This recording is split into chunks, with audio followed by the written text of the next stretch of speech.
Are you a good listener? Do you think you can improve your listening skills, even if you think you're a good listener? And why does this matter? Why is this important, especially in taking on leadership roles? Hello and welcome. My name is Ellie Parvin. I'm your communication expert, university professor, soon to be author this spring, and creator of the course Speak Live Online and owner of ellieparvin.com. If you're new to me, welcome. If you've been coming for a while, it's wonderful to see you again. And I'm here today to talk to you a little bit about listening. This is one of the most undervalued communication skills. The most undervalued communication skills. And if I'm personally thinking about it, I look back to the things that my purpose is. It's to help people use their voice. I want to help people improve their communication skills so they can use their voice, share their ideas, and share their message. And think about not just leaders, but other people. They want to improve their communication skills so they can speak. Most leaders, they're not taking a listening 101 class or getting coaching on listening. They're getting coaching on speaking. And you probably are too, whether you're planning to be a leader or not. And again, I'm going to ask you this question. Do you think that you're a good listener? Well, according to Jim Quick, there are no such things as good listeners and bad listeners. There are only listeners that have learned, they have trained to listen, and untrained listeners. That's it. Just like with everything else, a person who is good at something has worked to be good at something, and a person who isn't, they just haven't been shared the knowledge or processes or steps to do it. And now I'm not going to go into the whole dog and pony show today on how to be a great listener, all the tips and tools, because as you know, if you've been following me for a while, that I recently was the first participant in the leadership speaker series for the Ford School of Business and Technology. And my topic was the communication skill of listening and the power of leadership, one of the most undervalued communication skills. And why is that? Why is this important for leaders to be good listeners? Well, as important as it is, and I'll get to that in just a moment, as important as it is for a leader to be a good listener, it's important for us individuals to be good listeners.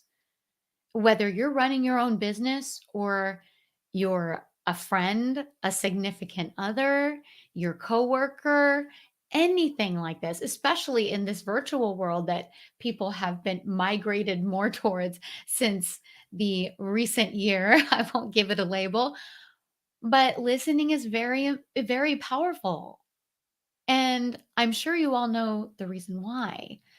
Oh, and again, I will get to that in just a moment. I do want to share as something that if I want you to think about the good listeners in your life.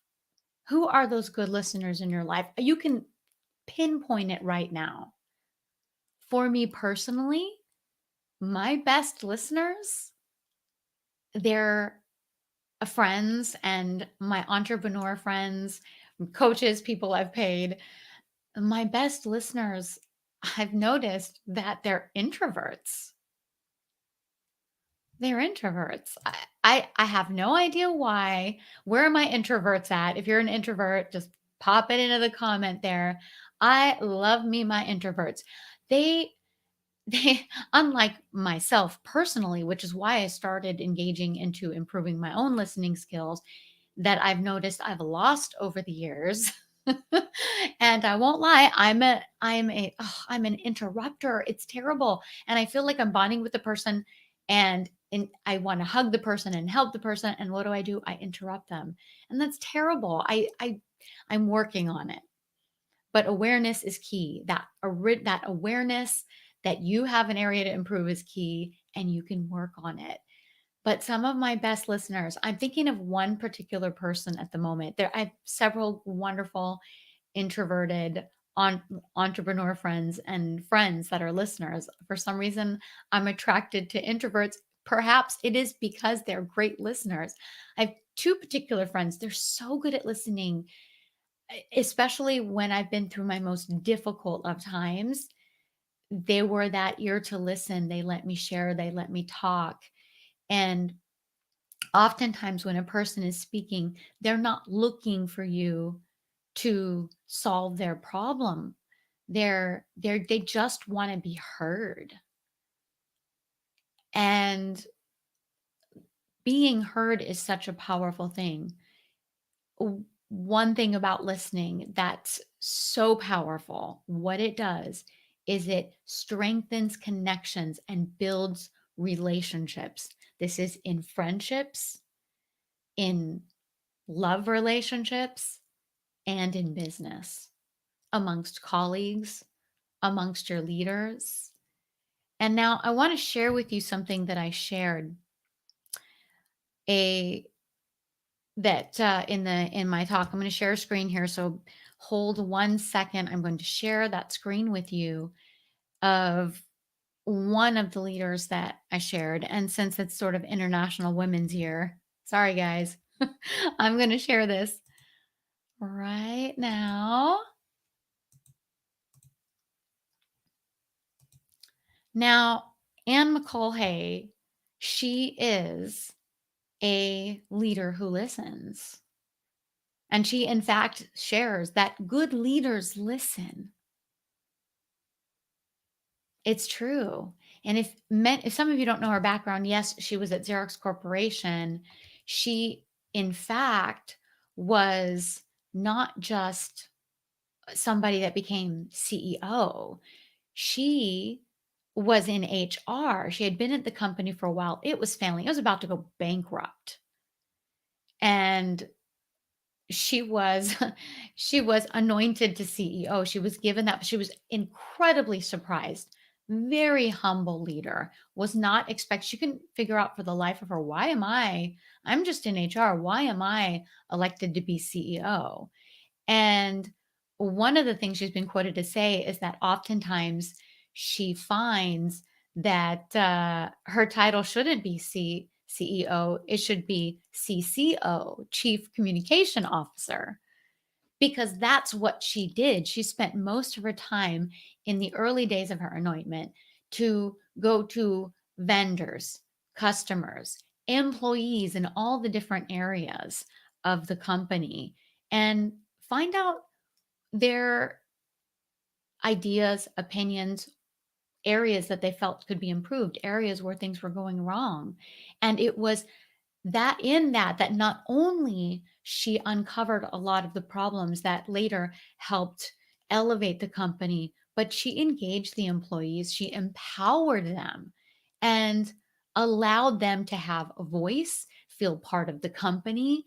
And now let me ask you, when was the last time you felt that way about your job or your career, or you helped your team feel that way if you're a business owner?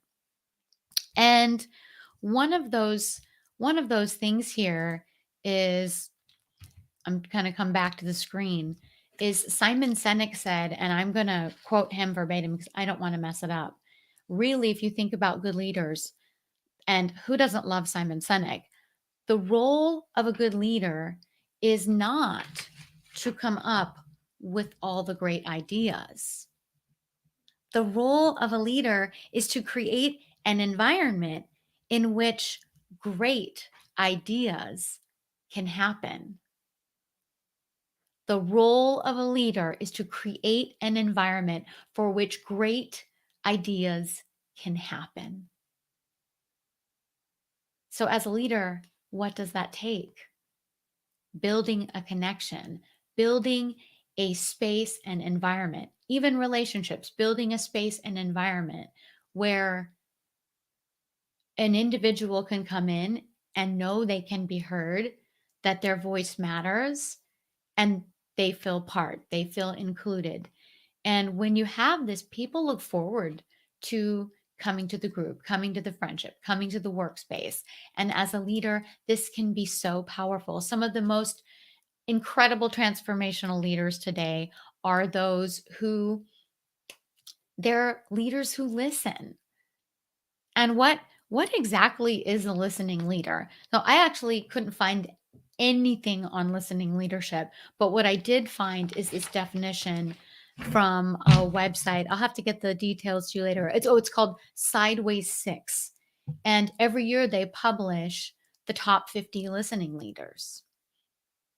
And so they define a listening leader as listening leaders are organizational leaders who, for the benefit of their company, the employees, and their own performance, choose to make actively listening to the ideas, insights, and inputs of their employees a key part of their leadership strategy. Simple enough. And there's a lot of incredible people that they shared. If you want to know great examples of listening leaders, I'll again share my screen with you because I think this is so important and powerful just to see, because we hear so much about the Elon Musks and the Steve Jobs and all these other leaders, the presidents or what have you of the world. But what about some of the other leaders? Maybe some of you know them, maybe some of you don't. But either way, some examples are Indra. She was the former CEO at PepsiCo and a board of directors at Amazon.com. And she actually accredits her success at PepsiCo to creating a culture of recognizing the diversity and unleashing power of the people there through actively listening to them. And if you go to her LinkedIn page, guys, you will see that she has the quote, "We have 2 ears and 1 mouth so that we can listen twice as much as we speak." David Abney himself, he actually started working part-time when he was 17 while in college at the UPS and kind of stuck around for the long time, and eventually 40 years later became CEO. And he was so popular there, and he again credits his success with listening intentionally to employees, and they revered him. Another really good listening leader that I don't want to go without mentioning is Satya Nadella, the CEO at Microsoft, and he often, one of the things is quoted as saying is listen more, talk less, be decisive when the time comes. And now here's this. This is a good sign that you're a transformational leader, that you're a listening leader, that when you go to places like Glassdoor, like Nadella here, that you're shown to have a 98% approval rating from your employees. That's unheard of. Microsoft is huge. And you know that you're not going to be loved by everyone, but 98% of your staff, that is not bad. So with this, I just wanted to pop back in and going back here, pop back in and share with you that as I take a sip of water, we are having dry weather. So, what I wanted to share with you is what are some ways that you could become a better listener. Now, I have a formula for that. I don't want to get too into the details with that because that would make this not a quick communication tip Tuesday. But the most important thing is one, that you know that you want to become intentionally, mindfully a better listener. That you tell yourself, I'm going to work on this. I'm going to be more aware. I'm going to keep myself in check to be a better listener. And I have to keep reminding myself regularly, everyone, because I still catch myself interrupting, especially with family and the hubs, I get so excited. But what you want to tell yourself is don't just want to become a good listener. You want to take action and do what it takes to be a better listener. What can you do to become a better listener? The most important thing, the number one thing in my formula for that is intention, is setting that intention. And then a body language show that you could do is to lean in. When you're leaning into someone as they're sharing information with you, you are using your nonverbal body language to show them and share with them you're listening. It also signals your brain that you're listening. You're not leaning forward when you're talking for long periods of time, but you are leaning in when you listen, especially when something is important, especially when someone is sharing a powerful, important idea or something emotional that allows you to connect with them. They can see you're connecting. And the other one is just making the appropriate eye contact. Again, making the appropriate eye contact. Do not stare into their eyes. Just look at their face, look at their nose, look at their eyes, give that proper body language, communication, response, using your body language, being quiet, letting them share. And when they're done sharing and they pause, you pause as well. Count that silence as a word. You want to count silence as a word. And this especially goes for virtual communication because there is a delay in their message and what they're voicing is coming across to you. Now, I hope you found this helpful today if you're looking to improve your communication skills and be a more powerful, transformational leader, or even just be a better friend or loved one. My name is Ellie. Again, I would so appreciate if you share this live, this communication tip on listening. It's not your usual communication tip, but it is an important one. And imagine if we all took that time to be quiet and just listen to others and not judge. Wouldn't it be a more peaceful world? Just putting that out there. We could solve all the world's problems if we just took the time to listen. And with that, I want to thank you and honor you for your time here today. Again, my name is Ellie, and I look forward to seeing you next week with my next guest on Communication TV. Ciao for now.